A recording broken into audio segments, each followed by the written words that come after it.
doc type HTML, HTML का tag open, HTML tag close, head का tag open किया, title unordered list,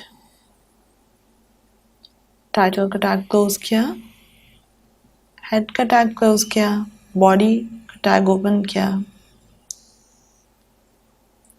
paragraph, grocery list है ये हमारी, तो एक अनऑर्डर्ड लिस्ट बनाते हैं।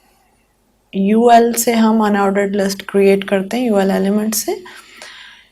तो लिस्ट आइटम्स हम प्लेस करते हैं एल आई के टैग में। एल आई का टैग ओपन किया, लिस्ट आइटम दिया आपने, एल आई क्लोज किया। तो इसी तरह से आप एल आई के टैग के अंदर सारे लिस्ट आइटम्स देंगे। आप देख सकते हैं यूएल का टैग ओपन करके सारे लिस्ट आइटम्स हम देंगे।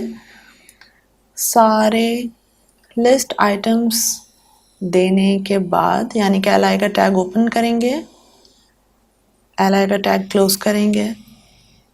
जब आप सारे अपने लिस्ट आइटम्स दे देंगे उसके बाद आप यूएल का टैग क्लोज करेंगे। जैसे अभी हमने देखा था कि एल आई को ब्राउज़र खुद ही जो भी लिस्ट आइटम्स हैं उनको थोड़ा सा इंडेंट कर देता है। बॉडी का टैग क्लोज करेंगे। अब रिज़ल्ट देखें तो ये सारे आप देख सकते हैं अनऑर्डर्ड लिस्ट एक